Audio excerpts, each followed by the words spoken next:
Akademi datang menyampaikan informasi baru bahwa orang yang bernama Duguyan malam ini masuk ke hutan pertarungan bintang untuk berburu roh siluman. Ditemani dua pengawalnya yang masing-masing memiliki 7 dan 8 cincin roh.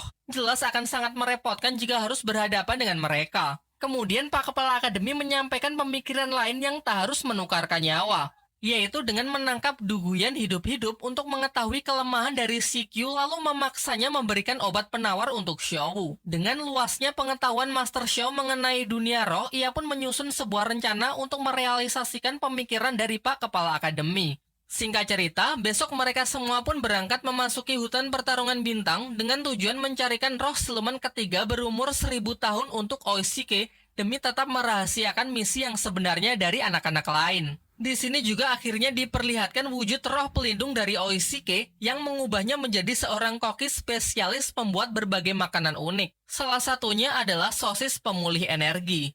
全力恢复大香肠。你每次都必须这么喊一句吗？ Sementara itu, melalui penciuman roh pelindungnya, Master Xiao menyadari kehadiran Suyanto, orang dari Balai Roh Pelindung yang diam-diam mengikuti mereka. Lantas ia pun memutuskan untuk berpisah untuk menemuinya sendiri. Sedangkan yang lain tetap melanjutkan pencariannya untuk menemukan siluman roh.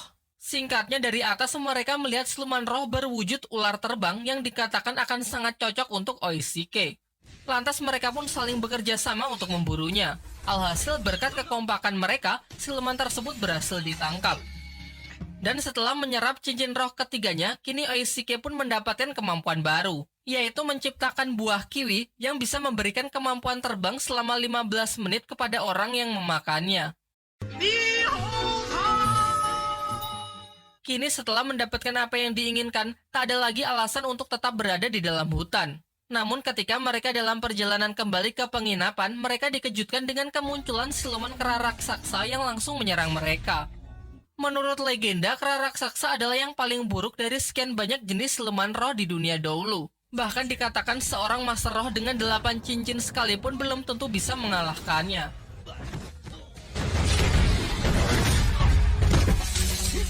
Dan benar saja, satu persatu mereka dihajar habis-habisan oleh monster tersebut yang membuat mereka tak sadarkan diri. Di waktu yang bersamaan, Master Xiao berhasil menemukan Suyanto yang sedang berbicara dengan makhluk misterius. Dari kejauhan, ia melihat kalau makhluk tersebut seakan membius Suyanto. Bersama roh pelindungnya, Master Xiao memutuskan untuk mengikuti makhluk misterius tersebut sampai ke sebuah pinggir danau. Selang beberapa waktu muncullah sesosok naga dari dalam air yang berbicara dengan makhluk yang ia ikuti. Master Xiao mendengar kalau mereka tengah membicarakan mengenai bekerja sama untuk memusnahkan para manusia. Kembali ke rombongan Tangsan, mereka yang sudah tersadar dari pingsannya dan Hulena yang berada di sana melihat kalau kera raksasa itu sudah pergi dengan membawa Xiaowu. Karena merasa khawatir, mereka pun sepakat untuk mencari Xiaowu menggunakan kemampuan baru dari Oishike. Tangsan yang baru pertama kali mencoba terbang melesat tanpa arah hingga jatuh dengan pendaratan darurat. Terlihat juga botol yang dia bawa pecah, di mana gas hijau di dalam botol itu merasuki tangannya. Keadaan diperburuk dengan bertemunya kembali Tangsan dengan siluman laba-laba yang dulu pernah ia lawan sewaktu masih menjadi pemuda desa. Ia pun tak punya pilihan lain selain menghadapinya. Dengan level Tangsan yang sekarang, hanya dengan sekali pukul ia bisa membunuh siluman tersebut dan berniat menyerapnya sebagai cincin roh ketiganya. Namun sebelum itu, Master Xiao tiba-tiba datang dan menjelaskan kalau menurutnya siluman laba-laba ini berusia lebih dari 2000 tahun.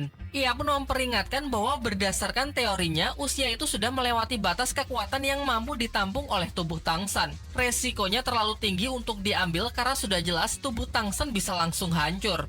Mendengar keributan itu, datanglah 3 orang yang sedang berburu siluman roh yang ternyata salah satu dari mereka adalah Duguyan, wanita yang dicari Tangsan, lengkap dengan 2 pengawalnya. Di sini mereka melakukan negosiasi dengan meminta jasad siluman laba-laba itu dan berjanji akan membantunya mencarikan siluman roh lain yang lebih cocok untuk Tangsan. Master Xiao menyarankan agar Tangsan sepakat karena menurutnya hal ini cukup menguntungkan. Akan tetapi Tangsan yang sedang terburu-buru menyelamatkan Xiaowu menolak tawaran itu dan tetap memaksa untuk menyerap cincin roh siluman laba-laba tersebut.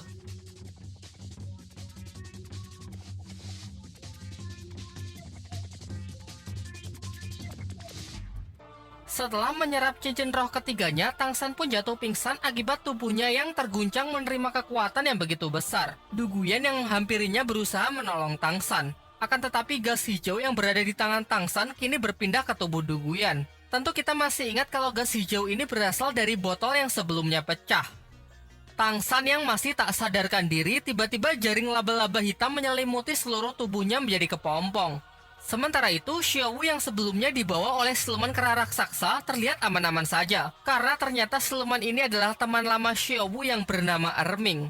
Disinilah terungkap bahwa Xiaowu memiliki kekuatan yang selama ini ia rahasiakan, yaitu ia bisa menyerap kekuatan cincin roh siluman tanpa harus membunuhnya. Dengan ini, Xiaowu juga memiliki 3 cincin roh. Kembali ke tempat Tangsan, ia keluar dari kepompong tersebut dengan kaki laba-laba raksasa yang muncul dari punggungnya. Matanya berubah menjadi hitam karena tubuhnya kini dikuasai oleh siluman laba-laba tersebut. Namun karena tekadnya yang kuat untuk menyelamatkan Xiaowu, secara otomatis tubuhnya bergerak pergi untuk mencarinya. Teman-temannya membiarkannya ia pergi dan hanya mengikutinya dari belakang. Di sisi lain, Dai Mubai tengah bertarung melawan kakak dari Su Ying yang ingin membawa adiknya tersebut untuk pulang. Meskipun sebenarnya Su Ying menolak karena ia ingin tetap berada di Akademi Sri Lanka. Namun setelah melihat banyak orang yang bermunculan, ia pun akhirnya menyerah dan pulang sendiri. Singkat cerita, Tangsan berhasil menemukan Xiaowu dan bertarung melawan Erming meskipun kesadarannya kini sudah hilang. Pak Kepala Akademi dan Master Xiao yang menyusul berniat menghentikan Tangsan dengan cara mencabut kaki laba-laba di tubuhnya. Namun Xiaowu yang mengetahui kalau jika hal itu dilakukan akan membuat Tangsan tidak bisa naik tingkat lagi, ia pun tak membiarkannya dan menyuruh Erming untuk membuat mereka jatuh pingsan. Barulah setelah Master Xiao dan Pak Kepala Akademi pingsan, Xiaowu berencana menyerap sebagian kekuatan siluman laba-laba tersebut agar Tangsan bisa menguasai tubuhnya kembali. Sayangnya karena siluman laba-laba tersebut yang masih mendominasi tubuhnya, di luar kesadaran Tangsan menusuk Xiaowu menggunakan salah satu kaki laba-labanya. Dan hingga akhirnya usaha Xiaowu pun berhasil meskipun dia harus menerima luka dari serangan Tangsan sebelumnya. Tak lama setelah itu, semuanya pun berkumpul yang sudah mendapati Tangsan dan Xiaowu tengah pingsan. Tangsan yang sadar terlebih dahulu sangat syok ketika ia tahu bahwa dirinya lah yang telah melukai Xiaowu. Beranjak dari hutan pertarungan bintang, Xiaowu pun dibawa kembali ke penginapan untuk mengobati lukanya. Kedua pengawal Du Guyan yang masih penasaran dengan Tangsan datang untuk melihat kondisinya yang harusnya tak bisa pulih setelah tubuhnya diambil alih oleh siluman laba-laba. Lalu mereka juga memastikan gas hijau apa yang sebelumnya berada di tangan Tangsan yang kemudian berpindah ke tangan Du Guyan. Namun Tangsan menepis tuduhan tersebut sehingga mereka hanya mengira kalau sudah salah lihat. Setelah mereka pergi, Tangsan lalu diperintahkan Master Xiao pergi ke kota demi mencarikan obat-obatan untuk Xiaowu. Namun di sana ia malah bertemu dengan Sikyu dan dikarenakan tugasnya untuk menaruh racun itu ke tubuh Du Guyan sudah berhasil ia selesaikan, Sikyu menepati janjinya dengan memberikan penawar racun untuk Xiaowu. Namun sebelum pergi, Sikyu mengatakan bahwa ia sangat terkesan kepada Tangsan yang seharusnya ikut mati terkena racun tersebut. Ia yang tertarik kepada Tangsan menawarinya untuk bergabung dengan organisasinya, sebuah organisasi rahasia di dunia dahulu yang dipimpin oleh Tang Hao yang ternyata adalah ayah dari Tangsan. Dari sini akhirnya pun terungkap bahwa ayah Tangsan ternyata adalah legenda Master Roh yang memiliki 9 cincin yang dulu pernah bertempur melawan Balai Roh Pelindung. Ia kemudian menyampaikan syarat jika Tangsan minat bergabung dengan organisasinya adalah dengan mengikuti ujian pertarungan roh melawan tim Dewa Iblis di kota Shishi. Jika Tangsan berhasil menyelesaikan ujian tersebut, Tangsan bisa datang ke Akademi Changhui, tempat di mana ayahnya berada. Setelah kembali ke penginapan, Tangsan segera memberikan obat penawar tersebut dan dengan menggunakan roh pelindung rumput peraknya, ia juga membantu dalam penyerapan racun di dalam tubuh Xiaowu demi mempercepat pemulihannya. Sembari menunggu Xiaowu siuman, Tangsan menceritakan mengenai ayahnya kepada Master Xiao serta kejadian di kota sebelumnya. Ia kini mengingat sebelum ayahnya pergi memang pernah berkata bahwa keluarganya memiliki banyak sekali rahasia dan Tangsan akan diberitahu jika ia sudah cukup kuat. Di sini Master Xiao memberikan saran agar Tangsan tidak terburu-buru untuk pergi ke tempat pertarungan roh karena meskipun di Akademi Sri Lanka kekuatan Tangsan terlihat lumayan, namun sebenarnya di dunia dahulu kekuatannya tersebut tidak ada apa-apanya. Malam harinya, Su Ying terlihat sudah mulai akrab dengan Dai Mubai. Dai Mubai lalu membantu Su Ying dengan merebusnya di atas api untuk menghilangkan cacing pelacak aroma yang membuat kakak Su Ying selalu tahu keberadaannya. Sementara itu, Mang Hojun yang sangat membenci bule karena telah mencelakai ayahnya dengan obat mutasi roh, meminta Tang San mengantarkannya untuk balas dendam. Namun ketika mereka sudah menemuinya, Mang Hojun justru mengurungkan niatnya tersebut karena ia mengaku tak ingin menjadi pembunuh seperti dia.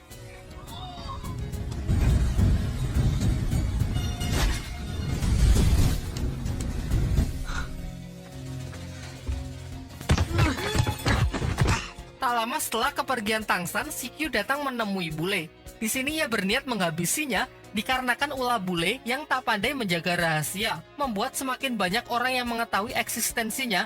Tak hanya Akademi Sri Lanka, bahkan Balai Roh Pelindung sekarang mencarinya. 是一样的下场。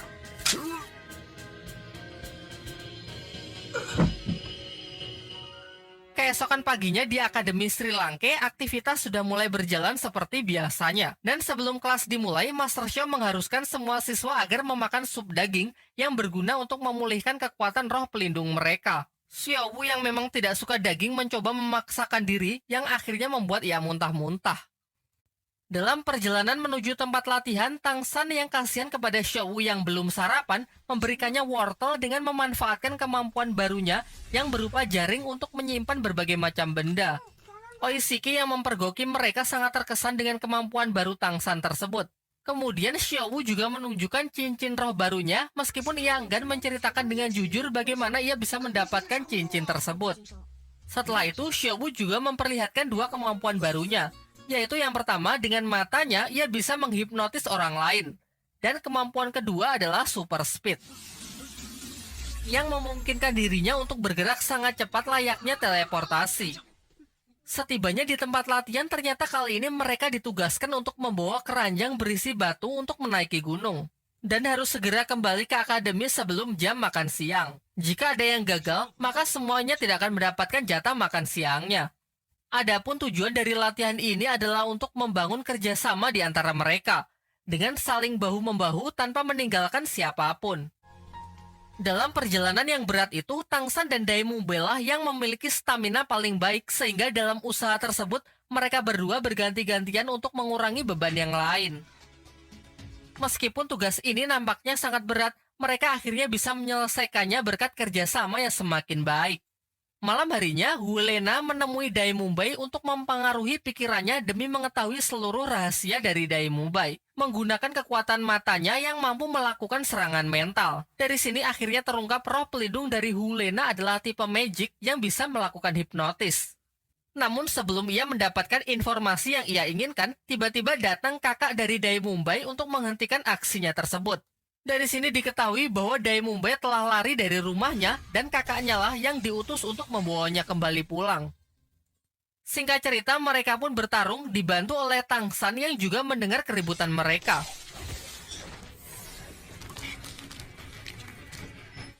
Akan tetapi nampaknya kakak Dai Mumbai ini berada di level yang berbeda. Maka dari itu, kelompok Tang San lebih memilih untuk meminta bantuan dengan mengandalkan jurus Dai Mumbai yang dilemparkannya ke langit sebagai tanda bahaya. Beruntung mereka datang tepat waktu dan berhasil menghentikan serangan dari kakak Dai Mumbai. Akan tetapi kakak Dai Mumbai tidak menyerah begitu saja. Ia lantas menantang Pak Kepala Akademi untuk menggelar sebuah pertarungan di arena dengan 7 siswa akademinya melawan dia seorang diri. Kesepakatannya jika ia kalah, maka Dai Mumbai akan ia bebaskan. Namun jika ia menang, Dai Mumbai harus ikut pulang dengannya, serta Akademi Sri Lanka harus segera dibubarkan. Dan ia akan memberikan waktu selama 5 hari untuk mempersiapkan semuanya. Dengan penuh percaya diri, Pak Kepala Akademi pun menerima tantangan tersebut dan sepakat dengan perjanjian yang kakak Dai Mumbai utarakan.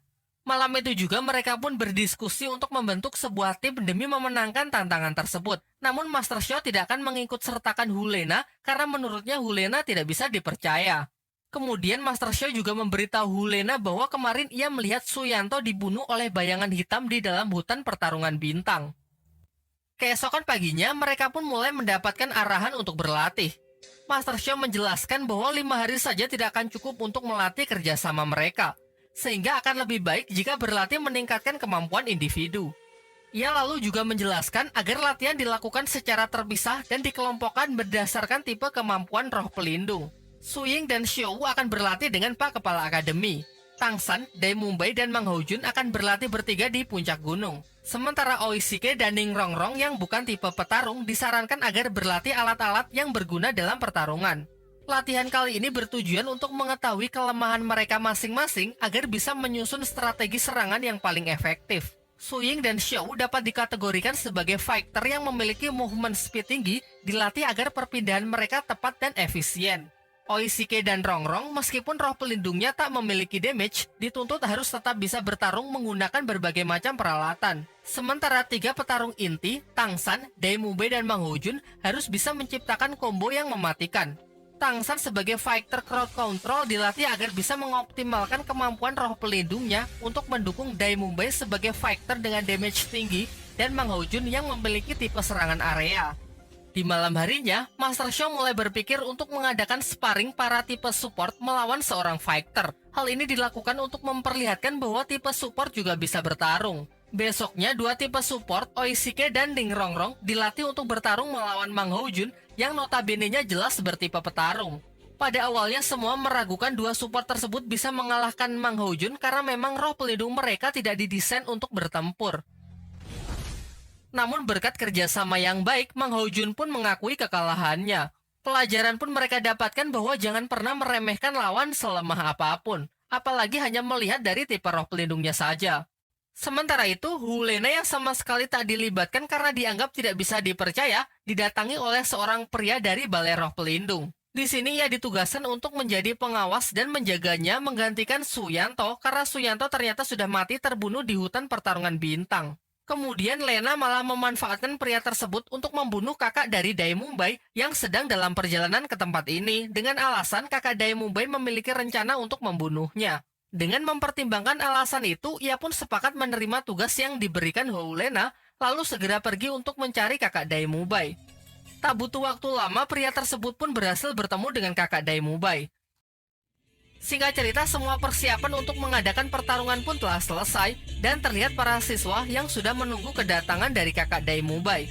Mungkin kalian berpikir bahwa ia tak akan datang karena telah dihabisi oleh orang suruhan Hu Lena. Akan tetapi ternyata kakak Daimumbai datang ke pertandingan tersebut dan seolah-olah tak terjadi apa-apa. Walaupun terlambat, kakak Daimumbai kini telah tiba di arena pertarungan. Mengetahui yang akan menjadi lawannya sedang terluka dan tidak dalam kondisi prima, Tangsan menawarkan sosis pemulihan dari Oishike agar pertarungan bisa berjalan secara adil.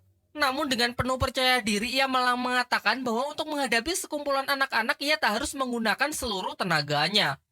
Singkat cerita, pertarungan pun dimulai. Dan Daimumbai yang berperan sebagai ketua tim memerintahkan Oishike dan Ning Rongrong agar tidak naik ke arena karena ia berpendapat bahwa roh pelindung tipe support tidak akan berguna dalam pertarungan dan justru akan hanya menjadi beban. Ditambah lagi ia beranggapan kalau kemenangan mereka berdua dari Mang Houjun kemarin hanyalah sebuah kebetulan. Akhirnya 5 fighter lah yang maju untuk menghadapi kakak Daimumbai. Dari sini Daimumbai lah yang memberikan perintah. Dirinya, Mang Houjun, Su Ying, dan Xiao akan terus melancarkan serangan, sementara Tangsan dengan tali akar pohonnya akan mengikat lawan demi membatasi pergerakannya. Sayangnya karena strategi yang sama sekali tidak matang, tim yang dipimpin Daimumbai ini mengalami blunder. Meskipun serangan-serangan berdamage tinggi terus mereka lepaskan, namun tak satu pun yang bisa melukai kakak Daimumbai.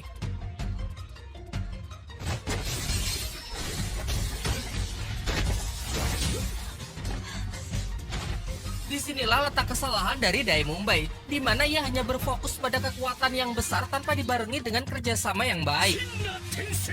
Hingga pada puncaknya ia mendapatkan serangan fatal tepat ke dadanya yang membuatnya tak bisa lagi melanjutkan pertarungan. Sementara itu, Tangsan yang terus berpikir mencoba mengambil alih kepemimpinan dengan menyertakan Ning Rongrong dan Oishike terlibat masuk ke dalam arena. Sebagai serangan pertama, Ning Rongrong melemparkan beberapa bola kecil yang jelas dapat ditangkis dengan sangat mudah. Berikutnya, Oishike yang menggunakan serangan serupa berhasil mengikat tangan lawan karena ia menggunakan sejenis peralatan sulapnya. Dilanjutkan dengan efek kejut aliran listrik yang menyita sedikit waktu kakak Daimumbai. Tanpa jeda, Mang Houjun mengambil resiko dengan mengerahkan seluruh energinya untuk menembakkan kobaran api. Namun ia mengincar area bawah yang mengarah ke bola-bola yang ditangkis sebelumnya yang ternyata adalah bola asap guna menyamarkan serangan Tangsan sehingga tali akarnya lumayan mendapatkan waktu untuk mengikat seluruh tubuh dari kakak Daimumbai. Kombinasi tersebut diakhiri oleh tendangan Xiaowu yang diperkuat dengan kekuatan roh pelindung milik Ning Rongrong yang membuat kakak Daimumbai keluar arena sehingga ia dinyatakan kalah dalam pertarungan tersebut. Dengan ini, kakak Daimumbai pun membebaskan adiknya tersebut dan berkata bahwa kita akan bertemu lagi di kota Master Roh yang akan digelar pertandingan Akademi Master Roh terbesar di dunia dahulu. Seusai pertarungan, Daimumbai mengakui kesalahannya sebagai ketua tim yang telah gagal sehingga membuat semuanya diambang kekalahan. Ia lalu mengungkapkan bahwa dulu sebelumnya ia menganggap bahwa kekuatan adalah segalanya bagi seorang Master Roh untuk bisa memenangkan pertarungan. Namun ia kini sadar bahwa sebuah pertarungan tidak serta-merta selalu mengandalkan kekuatan, melainkan strategi yang baik juga sangatlah diperlukan. Mendengar hal itu, Tang San tak sedikit pun menyombongkan dirinya.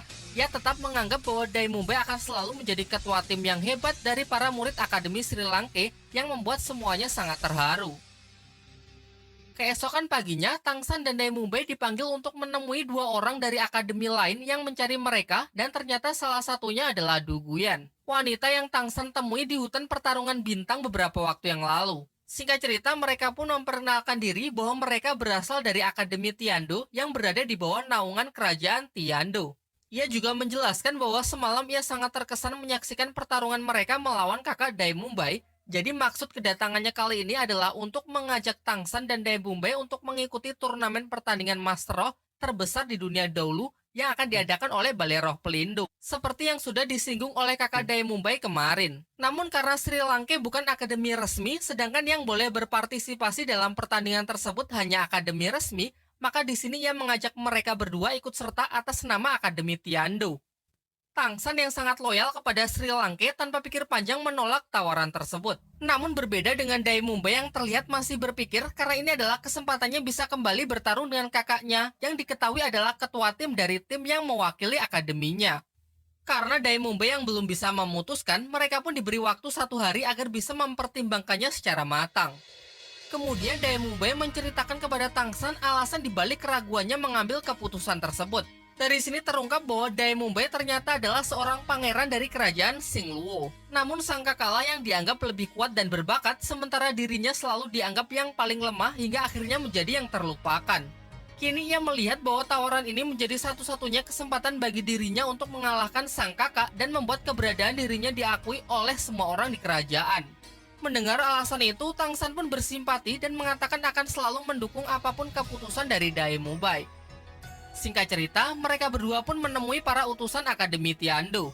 Disinilah akhirnya Daimumbai menyampaikan keputusannya yang menolak tawaran tersebut karena menganggap dirinya hanya akan dimanfaatkan sebagai alat politik untuk memperkuat dan memperluas kekuasaan kerajaan-kerajaan mereka. Mendengar hal itu, utusan tersebut pun sama sekali tak menepis tuduhan Daimumbai dan membenarkan semua perkataannya. Akan tetapi di luar itu semua, sebenarnya putra mahkota kerajaan Tiando memang ingin membantu Daimumbai. Di tengah pembicaraan mereka, tiba-tiba Du Guyan jatuh pingsan yang membuat Tang San berpikir bahwa mungkin racun dari botol hijau sebelumnya kini mulai bereaksi. Mereka pun sepakat untuk membawanya kembali ke desa untuk beristirahat. Setelah sampai di desa, Oishike memberinya makanan yang ia buat dengan kekuatan roh pelindungnya. Sayangnya hal itu kurang membantu sehingga rekannya memutuskan untuk kembali ke kerajaan agar di sana Du Guyan bisa diobati. Sebelum pergi, ia mengatakan bahwa putra mahkota kerajaan Tiando ingin menemui Daimumbai perihal tujuan sebenarnya di balik bantuan yang ditawarkan sebelumnya. Namun pertemuan mereka bukan di kerajaan Tiando, melainkan di kota yang bernama Sisi untuk menemui sang putra mahkota. Hal ini karena pertemuan tersebut benar-benar rahasia. Singkat cerita, semua siswa Akademi Sri Lanka pun dikumpulkan. Pak Kepala Akademi lalu menyampaikan mengenai Tang San dan Daimumbai yang ditawari untuk ikut dalam ajang bergengsi di dunia dahulu mewakili Akademi Tiando, meskipun dengan tegas mereka telah menolaknya. Kemudian ia menjelaskan bahwa pertandingan yang digelar kali ini adalah yang terbesar, sehingga Akademi Sri Lanka akan menjadwalkan untuk berangkat bersama-sama pergi ke ibu kota kerajaan Tiando, meskipun bukan untuk berpartisipasi, melainkan hanya demi bertemu dengan Master Roh dari seluruh penjuru dunia dan melihat dunia dahulu yang sesungguhnya. Sebelum keberangkatan mereka, secara pribadi Tang San menemui Master Xiao untuk meminta izin mampir ke kota Sisi demi mencari informasi mengenai tim Dewa Iblis, karena kebetulan perjalanan kali ini melewati kota tersebut. Ia juga menambahkan bahwa ia benar-benar ingin segera menemui ayahnya dan mengungkap semua rahasia yang selama ini tak bisa membuatnya tidur nyenyak. Namun di sini Tangsan tidak mengatakan tujuannya yang sebenarnya adalah untuk menemui putra mahkota kerajaan Tiando kepada Master Xiao. Akhirnya perjalanan panjang menuju kerajaan Tiando pun dimulai dengan diiringi musik yang menggambarkan eratnya kebersamaan mereka layaknya sebuah keluarga.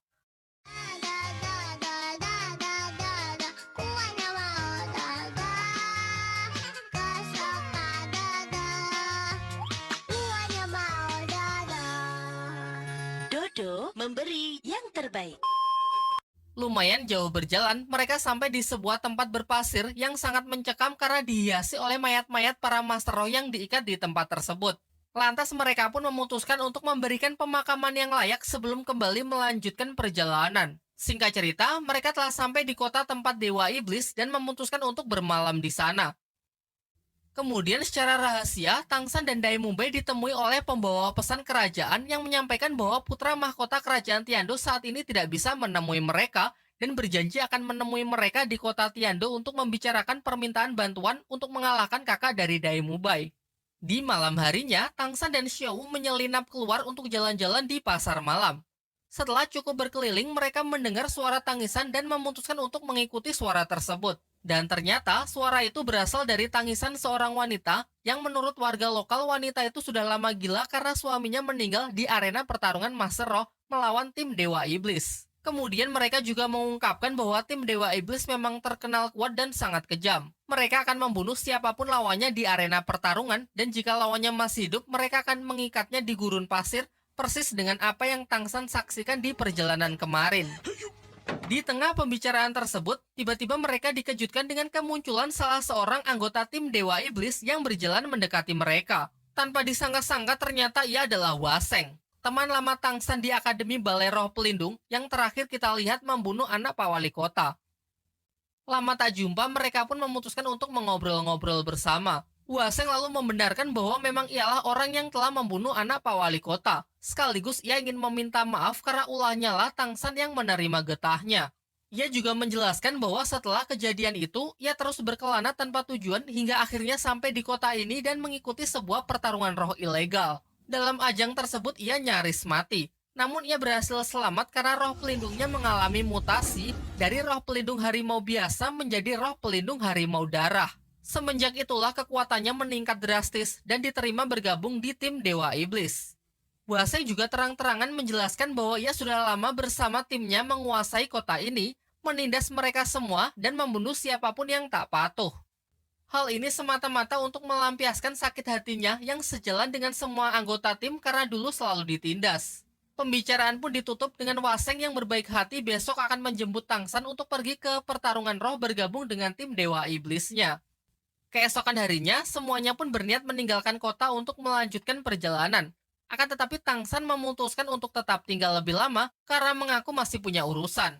Pak Kepala Akademi yang sudah mengetahui tujuan Tangsan yang sebenarnya memberikan izin lalu menyuruh Xiao dan Master Xiao untuk menemaninya. Setelah perpisahan yang mengharukan, sisanya pun kembali melanjutkan perjalanan menuju ibu kota kerajaan Tiando. Namun belum jauh berjalan, mereka dikejutkan dengan kemunculan badai pasir raksasa yang disebabkan oleh amukan siluman roh di sana yang bernama Sukaku, seekor siluman roh padang pasir yang berwujud menyerupai seekor kambing. Akibat hal itu, semua orang pun panik dan berlarian kacau berusaha menyelamatkan diri. Begitu pula rombongan Sri Langke yang membuat mereka terpisah satu sama lain. Dai Mumbai dan Ning Rongrong berhasil berlindung dengan masuk ke dalam sebuah rumah. Namun karena menyadari Su Ying yang masih terjebak di luar, Dai Mumbai memutuskan untuk mencari dan menyelamatkannya. Singkatnya, berkat bantuan dari roh pelindung Ning Rongrong, Su Ying berhasil diamankan masuk ke dalam rumah. Sedangkan Oishike dan Mang Haojun bernasib kurang beruntung dengan badai pasir yang semakin dahsyat. Terlebih lagi, tekanan itu memicu kekuatan roh pelindung Mang Haojun lepas kendali dan justru menyerang siluman roh Sukaku. Beruntung Oishike dengan sigap berhasil menyadarkannya dan segera membawanya pergi ke tempat yang lebih aman. Sementara itu, Tangsan dan Xiao berhasil selamat dengan berlindung di bawah puing-puing. Terlihat tak jauh dari mereka Hulena yang pingsan terombang-ambing oleh tornado tersebut. Dengan bantuan Xiao dan kekuatan roh pelindung tali akarnya, ia berhasil menangkap Hulena sehingga terhindar dari petaka tersebut.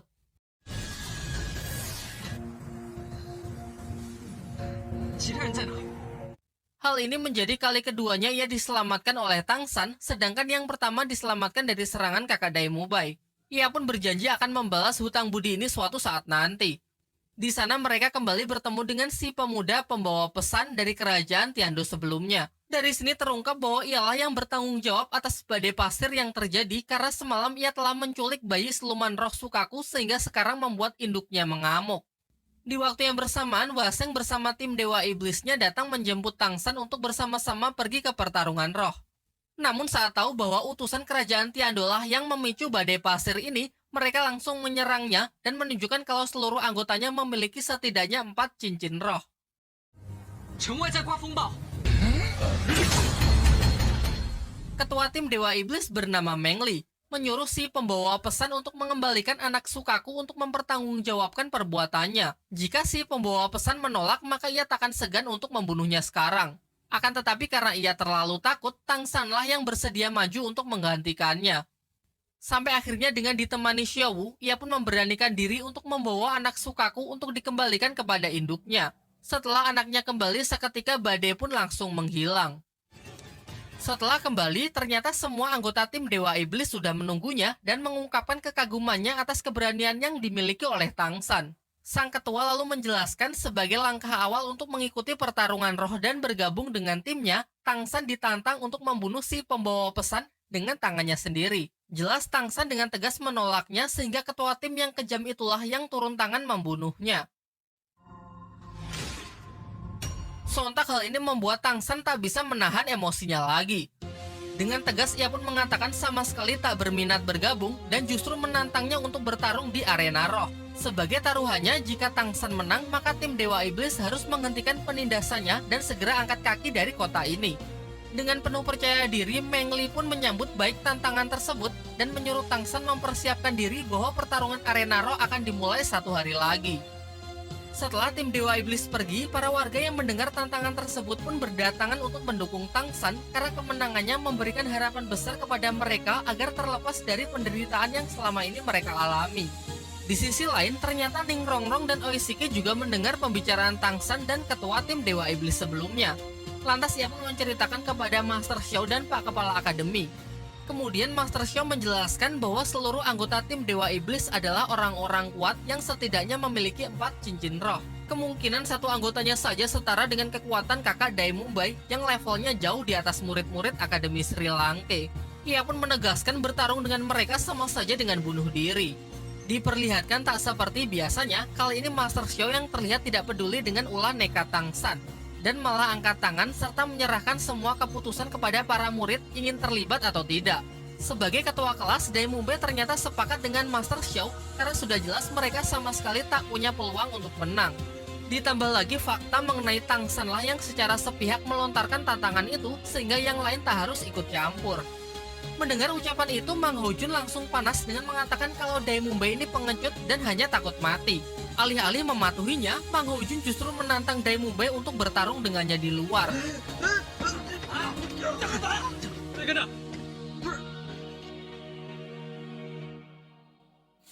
Setelah perdebatan panas tersebut, Daimubai menerima ajakan Mang Hojun untuk menyelesaikannya berdua di luar. Akan tetapi bukannya berkelahi, Daimubai justru berbisik bahwa apa yang ia katakan sebelumnya hanyalah sandiwara untuk membohongi anak-anak lain. Tentu saja setelah semuanya terjadi, urusan Tang San juga menjadi urusannya sehingga ia berniat membantu Tang San tanpa melibatkan yang lain karena masalah kali ini dinilai terlalu berbahaya. Tetapi Su Ying yang sudah cukup lama mengenal Daimubai diam-diam mengikutinya dan menyatakan kalau ia juga siap ikut membantu. 我可以暗中偷袭。 Sementara itu, diperlihatkan Tang San dan Xiao mendatangi seorang pandai besi di kota tersebut. Ia kemudian meminta izin menggunakan alat-alatnya untuk menempa besi demi membuat senjata rahasia guna mengalahkan tim Dewa Iblis. Orang tersebut pun nampak tak keberatan meminjamkan alat-alatnya dan mengatakan bahwa ia tak butuh uang, melainkan hanya ingin Tang San menang.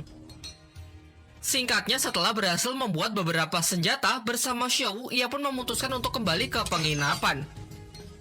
Di malam harinya, saat Tang San tengah berpikir keras untuk menemukan cara mengalahkan tim Dewa Iblis, ia dikejutkan dengan kedatangan seluruh teman-temannya yang ternyata bersedia membantu Tang San untuk bertarung bersama besok melawan tim Dewa Iblis. Dengan bersatunya mereka, jelas membuat Tang San bisa bernafas lebih lega sekarang. Ia pun lalu mendiskusikan rencana yang efektif, juga membagikan senjata rahasia yang mungkin akan berguna dalam medan perang nanti. Keesokan harinya mereka semua pun berkumpul untuk mendengarkan pidato singkat dari Pak Kepala Akademi. Di sini ia mewanti-wanti bahwa apapun yang terjadi, ia dan Master Xiao sama sekali tak akan terlibat, sehingga para murid harus berjuang mengandalkan kemampuannya sendiri. Setelah pidato itu, terlihat Hu Lena yang biasanya bersikap cuek, kali ini peduli mengingat hutangnya yang sudah 2 kali diselamatkan oleh Tang San. Ia pun menariknya dan menyarankannya agar menyerah saja. Menurut Hu Lena sama sekali tak ada peluang untuk menang karena para anggota tim iblis sangatlah kuat dengan setidaknya memiliki 4 cincin roh yang melekat di tubuh mereka. Namun jelas Tang San tak akan mundur, karena jika hari ini tim Dewa Iblis tak dihentikan maka akan semakin banyak orang yang menderita. Hingga pada akhirnya mereka pun berangkat bersama di mana tim Dewa Iblis sudah menunggu mereka. Sang ketua Meng Li dengan sombong memberikan peringatan kepada Tang San kalau ini akan menjadi pertarungan hidup dan mati. Sehingga untuk terakhir kalinya, ia pun mengatakan bahwa sekaranglah kesempatan terakhir Tang San jika ingin mengaku kalah. Tentu saja gertakan itu tak cukup untuk menggoyahkan tekad Tang San. Ia pun lantas menunjukkan kekuatan cincin roh pelindung yang ia miliki, diikuti oleh teman-temannya yang menandakan bahwa mereka tak akan mundur. Dengan formasi yang tepat dan lebih terkonsep ketimbang saat melawan kakak Daimu Bai kemarin. Dan kali ini Tang San lah yang memimpin. Ia pun memerintahkan Oishike dan Ning Rongrong untuk melemparkan bola-bolanya sebagai serangan pembuka yang dilanjutkan dengan tembakan api Mang Hojun untuk memicu ledakan bola-bola asap tersebut yang membuat pertarungan semakin meriah. Bermaksud menghalangi jarak pandang para musuh-musuhnya, tanpa jeda Daimu Bai, Tang San, Xiao dan Su Ying pun maju untuk melepaskan serangan kejutan. Namun nampaknya strategi ini tak berjalan efektif, di mana tim Dewa Iblis dapat dengan mudah mengcounter serangan-serangan tersebut dan kembali muncul sambil bergaya untuk menunjukkan perbedaan kekuatan di antara mereka. Merasa geli dengan pose mereka, Daimu Bai segera mengubah pola serangannya dengan melakukan pressing dari jarak dekat. Terjadilah pertarungan 1 lawan 1 antara dirinya dengan Hua Seng, memperlihatkan kalau mereka lawan yang cocok karena sama-sama memiliki tipe roh pelindung harimau. Namun Daimu Bai berhasil unggul dan nyaris bisa membunuh Hua Seng. Diperlihatkan ia dan Su Ying menjadi pengalih perhatian yang cukup baik, memberikan waktu kepada Tang San untuk mempersiapkan pola serangan berikutnya. Menggunakan kemampuan jaring tali akar, Tang San berhasil menjerat musuh-musuhnya lalu menyiramkan minyak ke tubuh mereka. Sementara Mang Hojun sudah bersiap untuk menyulutnya demi memicu ledakan besar guna membakar tim Dewa Iblis. Sayangnya masih terlalu awal untuk merayakan kemenangan. Ketua tim Dewa Iblis beserta jajarannya pun mengaku tak akan menahan diri lagi dan secara bersamaan melancarkan serangannya. Sekilas adegan ini mengingatkan kita kepada scene pertarungan di bandara Jerman ketika tim Iron Man bertempur dengan Steve Rogers di film Captain America Civil War. Diperlihatkan medan pertempuran yang semakin rusuh di mana masing-masing dari mereka mendapatkan lawannya sendiri-sendiri. Akan tetapi nampaknya pertarungan dengan cara seperti ini sama sekali tak menguntungkan pihak Tang San. Karena kemampuan individu para anggota tim Dewa Iblis yang benar-benar luar biasa kuat meskipun tanpa strategi sekalipun dan hanya menyerang secara brutal. Di sini dari pihak tim Dewa Iblis ternyata memiliki fighter bertipe serangan ala Sub-Zero yang mampu mengcounter kekuatan api dari Mang Hojun, membuat jurus-jurus api roh pelindung Phoenix yang selama ini menjadi andalannya benar-benar tak berguna di hadapan lawannya yang satu ini. Keadaan pun diperparah, memperlihatkan para support Sri Lanka dipaksa bertarung secara langsung yang jelas mereka dapat dijatuhkan dengan sangat mudah. Oishike yang selama ini tak pernah turun tangan dalam pertarungan fisik terlihat kewalahan saat berusaha mati-matian melindungi Ning Rongrong. Sementara keadaan Xiao dan Su Ying juga tak lebih baik karena perbedaan kekuatan mereka yang terlampau jauh. Sampai akhirnya di ambang kekalahannya, mereka teringat senjata rahasia dari Tang San. Setelah mendapatkan sinyal dari Tang San, secara kompak mereka pun melepaskan serangan dari senjata tersebut yang sangat mengagetkan tim Dewa Iblis. Tentu tim Sri Lanka sama sekali tak menyia-nyiakan kesempatan ini, karena senjata itu hanya bisa digunakan sekali pakai. Ternyata serangan kejut hanya digunakan sebagai pengalih perhatian, sementara Tang San sudah melompat ke atas, memanfaatkan kekuatan jaringnya guna menyembunyikan puluhan rasengan milik Daimu Bai, lalu segera melemparkannya untuk mengakhiri pertempuran. Tak main-main, efek serangannya tersebut benar-benar meledakkan medan perang. Sedangkan dengan kemampuan kubah harimau Daimube melindungi seluruh anggotanya sehingga tak terdampak. Setelah menyaksikan kekalahan dari kelompok yang selalu menindas mereka, seluruh warga kota berdatangan untuk merayakan kemenangan dari para murid Akademi Sri Lanka.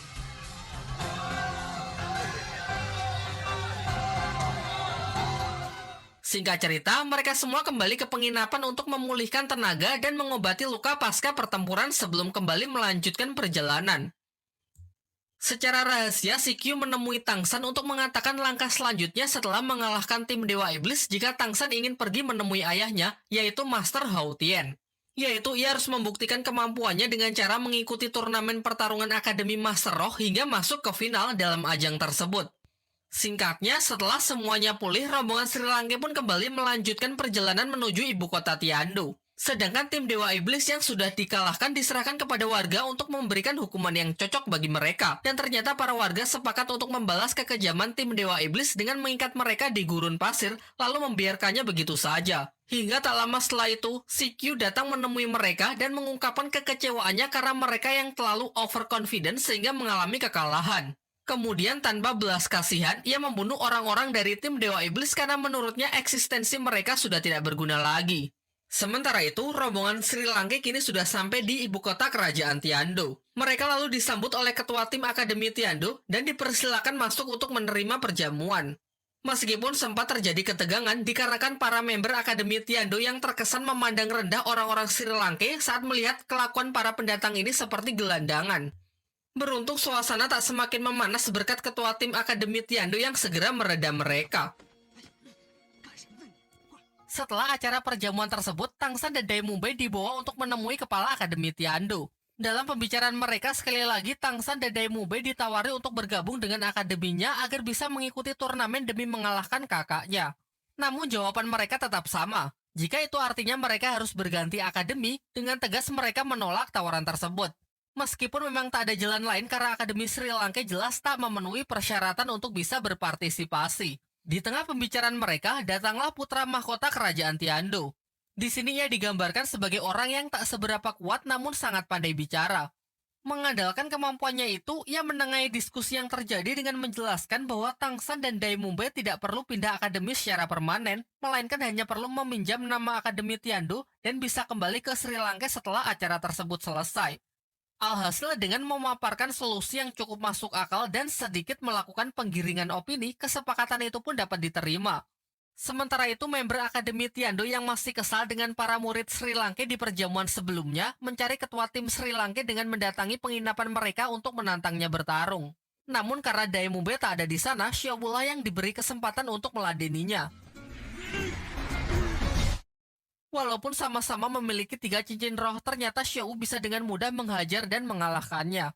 Sayangnya masalah ini berbuntut panjang karena anak yang dihajar Xiaowu diketahui adalah keturunan bangsawan. Ia sebagai bocah tukang ngadu melaporkan masalah ini ke atasannya dengan tuduhan Akademi Sri Lanka telah membulinya. Laporan ini pun ditanggapi serius oleh perwakilan bangsawan dengan menjelaskan bahwa melukai anggota bangsawan termasuk suatu penghinaan. Lantas karena hal tersebut, ia ingin membatalkan kesepakatan dan mengusir orang-orang Sri Lanka dari kerajaan Tiandu. Lagi-lagi putra mahkota datang di waktu yang tepat untuk menyampaikan opininya terkait masalah ini.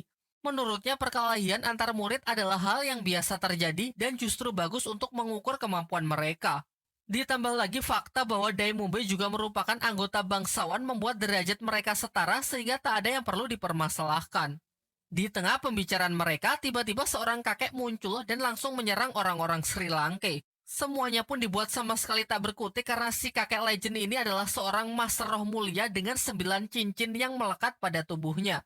Diketahui ia dipanggil sebagai kakek Dugu, yang merupakan senior dari klan Duguyan.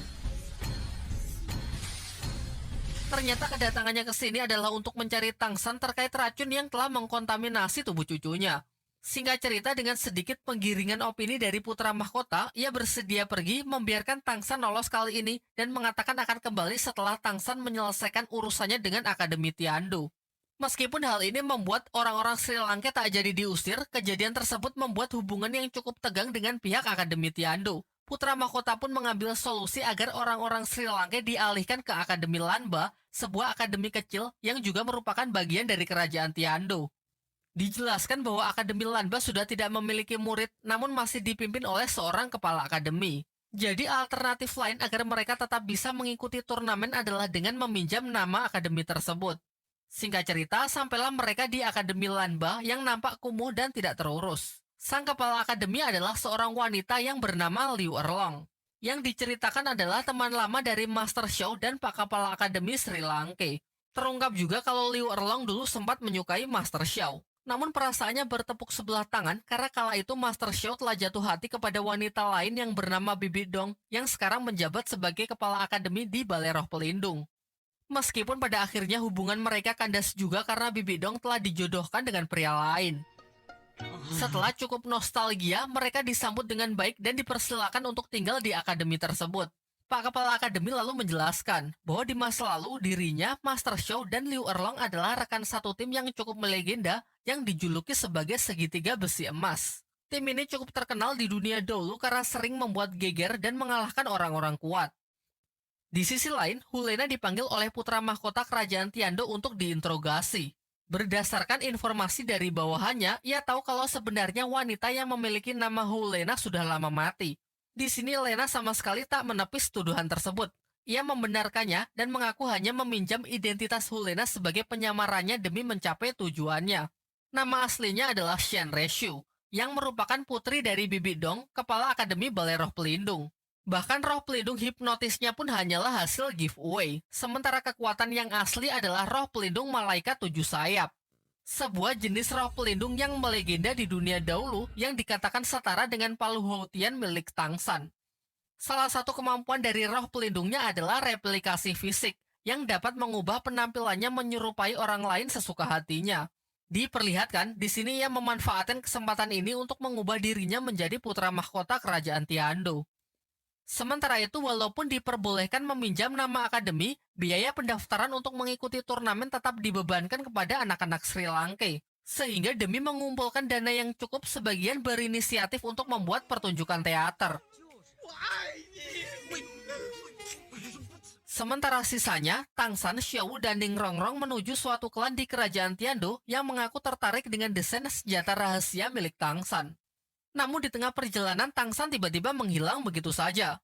Lantas mereka pun panik dan segera menceritakan masalah ini kepada Master Xiao dan Pak Kepala Akademi. Di sini mereka menduga kuat kalau Tangsan diculik oleh kakek Dugu yang kemarin sempat menyerang mereka di istana kerajaan. Sepakat dengan asumsi tersebut, tanpa pikir panjang Xiao langsung menuju Akademi Tiando terlebih dahulu bermaksud untuk mencari Tangsan. Xiao yang benar-benar polos menerobos akademi dengan barbar menghajar para penjaga serta murid-murid di sana tanpa memikirkan konsekuensinya. Barulah ketika sudah masuk lebih jauh, akhirnya ia dapat dihentikan oleh para pentolan Akademi Tiando.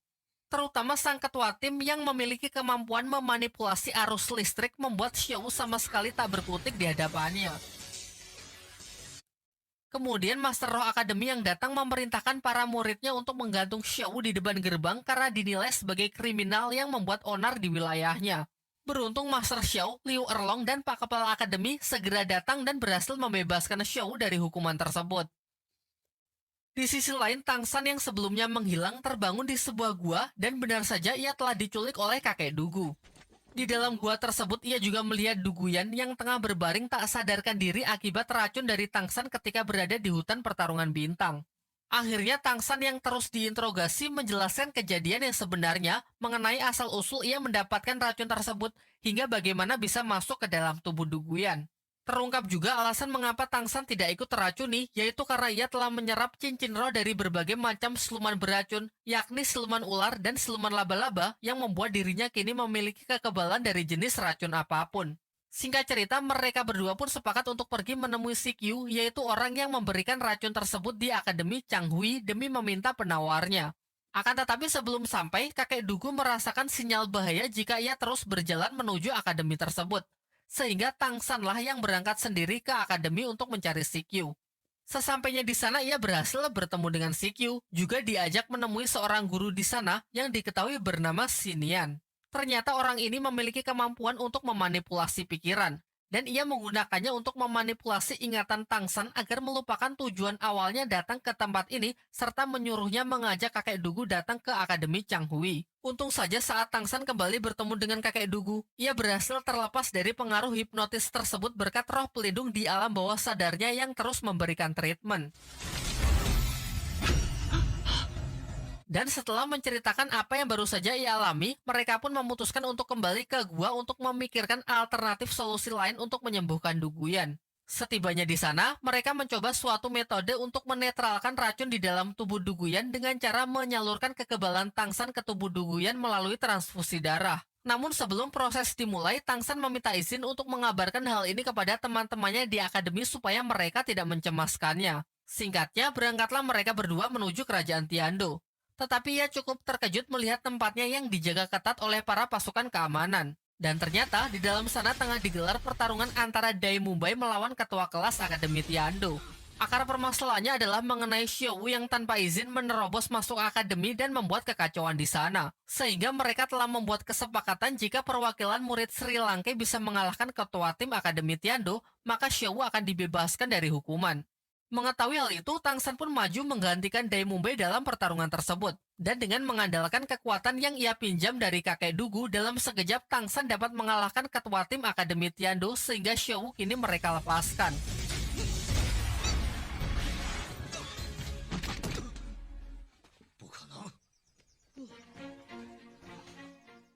Setelah kericuhan itu, Tangsan pun segera berlari menuju penginapan untuk melihat kondisi Xiaowu. Dan singkat cerita, ia mengajak Xiaowu untuk ikut bersamanya kembali ke gua demi melanjutkan proses transfusi darah guna menyembuhkan Duguyan. Dimulailah proses tersebut menggunakan roh pelindung rumput peraknya sebagai perantara. Xiaowu yang takut kalau Tangsan tak akan mampu bertahan, berinisiatif untuk menyalurkan sebagian energinya guna membantu Tangsan. Diperlihatkan si kakek yang lumayan terkejut melihat kemampuan Xiaowu karena sejauh yang ia tahu kekuatan roh pelindung tak bisa ditransfer ke orang lain. Di luar dugaan, proses ini memakan energi yang luar biasa besar bahkan setelah Xiaowu ikut membantu. Ditunjukkan satu persatu kalau cincin roh Xiaowu perlahan mulai lenyap akibat transfer energi yang melampaui limit hariannya. Di waktu yang bersamaan, Master Xiao yang baru tahu kalau Tangsan dimanfaatkan untuk menetralkan racun di tubuh Duguyan, merasa sangat cemas karena berdasarkan teorinya proses tersebut dapat menguras seluruh energi bahkan bisa membunuh Tangsan. Lantas mereka bertiga pun sepakat untuk pergi menuju lokasi mengandalkan penciuman tajam dari roh pelindung Master Xiao demi menghentikan proses tersebut. Akan tetapi sebelum sempat menemui muridnya, di depan mereka sudah dihadang oleh kakek Dugu yang menolak mereka mengganggu proses penyembuhan cucunya. Sehingga pertarungan pun tak terhindarkan.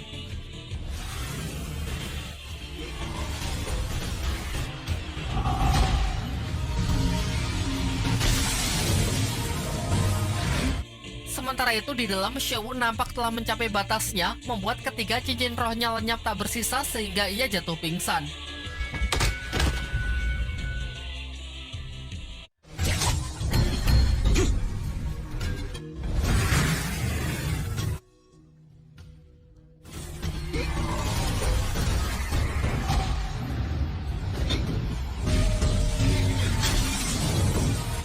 Beruntung sebelum sempat ada yang terluka, Tangsan segera datang untuk menghentikan mereka sembari mengatakan kalau operasinya telah berhasil. Dan benar saja, setelah diperiksa racun di tubuh Duguyan sudah sepenuhnya hilang. Namun sayangnya Xiaowu yang telah berusaha keras jatuh pingsan akibat transfer energi yang terlalu berlebihan. Kakek Dugu lalu mengatakan bahwa ia sempat melihat Xiaowu telah kehilangan ketiga cincin siluman rohnya. Menurutnya hal ini mengakibatkan kekuatan roh pelindungnya tak akan pernah bisa dipulihkan lagi. Setelah Xiaowu siuman, kakek Dugu mengajak mereka pergi ke puncak gunung untuk memanen tanaman obat. Ia tahu kalau orang-orang Sri Lanka sedang kesulitan dana, sehingga ia mengizinkan agar mereka mengambil tanaman obat sebanyak yang dibutuhkan untuk dijual dan nantinya uang yang terkumpul bisa digunakan untuk membayar biaya pendaftaran turnamen. Kemudian kakek Dugu juga menunjukkan kalau di sana terdapat sebuah pintu gaib menuju dimensi lain yang tak bisa dimasuki oleh siapapun. Diceritakan kalau pintu gaib tersebut merupakan sisa peninggalan dari perang besar dahulu kala di dunia dahulu antara sebuah organisasi rahasia yang melawan Balai Roh Pelindung. Ia menambahkan mungkin saja di balik pintu ini terdapat tanaman obat yang lebih berharga daripada yang ada di luar, meskipun mustahil ia dapat memasukinya. Sebelum mereka meninggalkan tempat itu, tiba-tiba Tang San mendengar sebuah bisikan yang menyuruhnya masuk ke pintu gaib menggunakan roh pelindung rumput peraknya sebagai kunci. Dan benar saja, mengikuti bisikan yang ia dengar, ia bersama Xiao berhasil masuk ke tempat misterius tersebut. Kalau kalian masih ingat di bagian awal, tempat ini adalah padang rumput yang selalu muncul di dalam mimpi Tang San. Ternyata tempat ini adalah sebuah dimensi yang diciptakan oleh Ibu Tang San sebelum beliau meninggal pasca pertempuran melawan Balai Roh Pelindung. Setelah cukup melihat-lihat, di sini ia mendapatkan pesan terakhir yang sempat dibuat oleh ibunya mengenai hadiah terakhir untuk Tang San. Hadiah itu meliputi berbagai macam tanaman dewa dan sebuah mata air yang sanggup membantu Tang San agar bisa menyerap cincin roh siluman di luar batas kemampuan tubuhnya. Pesan itu pun diakhiri dengan harapan kekuatan dan hadiahnya bisa melindungi putranya tersebut. Setelah menyampaikan kalimat terakhirnya, tiba-tiba Xiao terbangun dan mendapati ketiga cincin roh miliknya telah kembali, yang membuat kekuatannya kini telah pulih. Singkat cerita, setelah mengambil beberapa tanaman obat di sana, mereka segera kembali ke dunia nyata. Tang San kemudian berbaik hati membagikan tanaman-tanaman dewa tersebut ke kakek Dugu dan teman-temannya yang masing-masing memiliki khasiat berbeda. Ia juga memberikan satu kepada Master Xiao yang bermanfaat untuk mengupgrade kekuatan Master Xiao sehingga ia bisa menyerap cincin roh ketiga dan seterusnya. Sedangkan sisanya diserahkan kepada Pak Kepala Akademi untuk dijual yang nantinya uangnya bisa digunakan untuk biaya pendaftaran mengikuti turnamen. Namun Master Xiao menyadari bahwa tanaman-tanaman itu bukanlah tanaman yang mudah didapat. Tidak mungkin ia mengambilnya di gua milik kakek Dugu. Sampai akhirnya Tang San pun menceritakan semuanya mengenai dimensi roh ciptaan almarhum ibunya yang baru saja ia masuki bersama Xiao. Setelah mendengarkan penjelasan dari Tang San, Master Xiao mengatakan meskipun Balai Roh Pelindung berkaitan dengan kematian ibunya, ia meminta agar Tang San tidak menyimpan dendam kepada Balai Roh Pelindung. Untuk lebih meyakinkan Tang San, kemudian Master Xiao mengungkapkan siapa identitas ayah Tang San yang sebenarnya. Ia menjelaskan bahwa Tang Hao, ayah dari Tang San, merupakan salah satu master roh terkuat di dunia dahulu. Pada awalnya ia adalah orang kepercayaan dari suami Bibi Dong, pemimpin Balai Roh Pelindung sebelum Bibi Dong yang mengabdi untuk Balai Roh Pelindung. Singkatnya, karena suatu alasan, Tang Hao membelot dan justru menyatakan perang terhadap orang-orang dari Balai Roh Pelindung. Akibat perang yang terjadi, menewaskan pemimpin dari pihak Balai Roh Pelindung sehingga Bibi Dong lah yang maju menggantikan posisi yang kosong tersebut.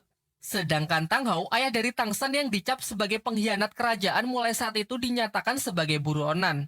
Di malam harinya, kakek Dugu datang menemui Tang San. Ia sangat senang karena racun di tubuh Duguyan kini sudah benar-benar hilang dan karena itulah ia berjanji untuk memberikan perlindungannya kepada Tang San. Sementara itu, Ning Rongrong curhat kepada Suying mengenai roh pelindung miliknya yang telah bermutasi yang awalnya hanya pagoda 7 tingkat, sekarang menjadi 9 tingkat. Menurutnya keanehan ini terjadi setelah ia memakan tanaman dewa dari Tang San. Namun ketika ia ingin pergi untuk menceritakan masalah ini kepada Xiao, ia malah diculik di tengah jalan. Penculikan Rongrong sontak membuat semuanya panik karena mereka sama sekali belum tahu siapa penculik tersebut. Tetapi sebelum teman-temannya sempat mengejar, mereka bertemu dengan Pak Kepala Akademi yang sudah terlebih dahulu melakukan pengejaran. Ia mendapatkan pesan kalau orang yang telah menculik Ning Rongrong adalah orang dari klannya sendiri. Karena itulah ia melarang semuanya agar jangan ikut campur karena kemungkinan ini adalah masalah internal klan mereka. Dan benar saja, Ning Rongrong diculik oleh seseorang yang ternyata adalah tetuanya sendiri dari klan Qibao. Ia kemudian dibawa menuju kantor kedutaan klan Qibao yang berada di kerajaan Tiando untuk menemui ayahnya yang merupakan pemimpin dari klan Qibao. Sang ayah lalu menjelaskan bahwa tujuan ia ke sini adalah untuk melindunginya dan menjauhkannya dari turnamen Akademi Roh. Karena ia mendapatkan informasi bahwa turnamen Akademi Roh kali ini hanyalah sebuah settingan yang akan dimanfaatkan untuk kepentingan dalang di baliknya.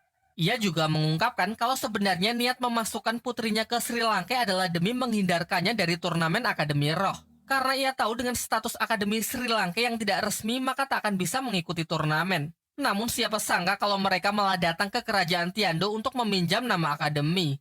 Diceritakan, ayah Ning Rongrong sebelumnya telah mendapatkan misi dari seseorang untuk mengacaukan turnamen dengan menyerang seorang peserta. Imbalan dari misi itu adalah benda pusaka yang dapat membangkitkan mutasi roh pelindung. Dalam sejarah klan Qibao, dulu pernah ada orang jenius yang mencapai mutasi roh 9 tingkat. Menurutnya inilah kesempatan bagi klannya untuk mengulang sejarah tersebut. Di tengah penjelasannya yang panjang dan lebar, Ning Rongrong langsung menunjukkan kekuatan roh pelindungnya yang ternyata sudah bermutasi menjadi 9 tingkat. Ia mengaku kalau kekuatan ini bangkit setelah ia memakan tanaman dewa dari Tangsan. 师傅长这个样子啊？ Di sisi lain, Tangsan dan Xiaowu mendapatkan tugas untuk menjual sisa tanaman obat di sebuah tempat lelang. Mengingat mustahil jika harus menjualnya di Shopee karena internet pada masa ini yang belum diciptakan. Sialnya, pasar lelang itu dikuasai oleh anggota bangsawan yang tempo hari berselisih dengan orang-orang Sri Lanka di Akademi Tiando. Karena dirinya yang masih menyimpan dendam, di sini ia berusaha menyulitkan Tangsan agar tidak ada satupun orang yang bersedia membeli tanaman dewanya. Akan tetapi, tiba-tiba seseorang muncul dan mengatakan akan memborong semua barang-barang yang ditawarkan oleh Tangsan. Ternyata orang ini adalah pemimpin dari klan Kibou sekaligus ayah dari Ning Rongrong. Ia sangat berterima kasih karena berkat Tangsan, putrinya kini telah membangkitkan mutasi roh 9 tingkat, sebuah kekuatan yang selama ini menjadi dambaan bagi klannya.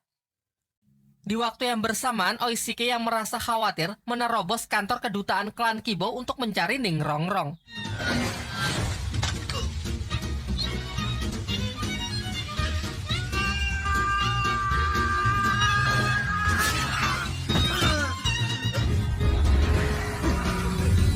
Dengan kemampuan seadanya dibarengi tekad yang kuat, ia pun melakukan perlawanan dan berhasil menerobos pasukan untuk membawa kabur Ning Rongrong. Tentunya tak semudah itu. Ia yang hanya bertipe support sangat kewalahan berhadapan melawan tetua klan Kibou yang sedang berjaga di sana. Namun ternyata di sini ia hanya bersandiwara dan berpura-pura jahat untuk menguji kesungguhan hati dari Oishike. Dan benar saja, Oishike sangat serius untuk mengorbankan dirinya dan menyuruh Ning Rongrong untuk pergi terlebih dahulu.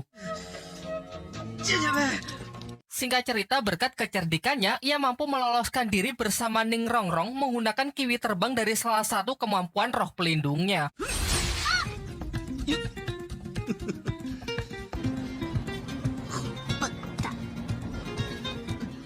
Sementara itu, pihak Tangsan yang sudah cukup mengumpulkan uang segera berlari untuk mendaftarkan diri mengikuti turnamen Akademi Roh. Pak Kepala Akademi pun berinisiatif untuk mengganti nama Akademi Lanba menjadi Akademi Sri Lanka. Setelah selesai mengurus administrasi, mereka semua pun pergi ke akademi dan di sanalah ia bertemu dengan Oishike yang juga baru kembali. Dengan bangganya ia menceritakan bahwa ia baru saja bertarung hebat dan berhasil menang melawan Master Roh demi menyelamatkan Ning Rongrong. Singkat cerita, berkat tanaman dewa dari Tangsan, seluruh siswa Akademi Sri Lanka kini siap untuk mengupgrade kekuatannya. Mereka pun bersama-sama pergi ke sebuah hutan yang tak jauh dari kerajaan Tiando untuk berburu siluman roh guna mempersiapkan diri untuk mengikuti turnamen. Di sana Master Xiao membagi mereka menjadi 2 tim. Dirinya, Erlong, Xiaowu, dan Tangsan pergi ke sebelah barat, sementara sisanya akan ikut Pak Kepala Akademi.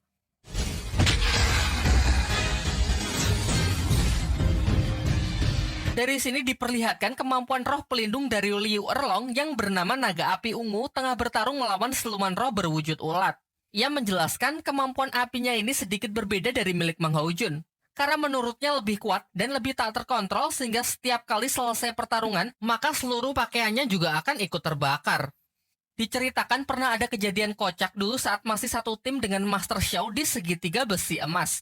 Kala itu selesai pertarungan, Liu Erlong langsung jatuh pingsan sebelum sempat mengganti pakaiannya. Master Xiao mengaku tidak ada pilihan lain karena waktu itu mereka cuma berdua. Sementara Pak Kepala Akademi sudah lebih dulu pergi mengejar musuh. Sehingga Master Xiao lah yang mau tidak mau harus menggantikan pakaiannya. Melanjutkan pencarian siluman yang cocok untuk Tangsan, mereka bertemu dengan siluman laba-laba yang dinilai usianya cocok untuk Tangsan.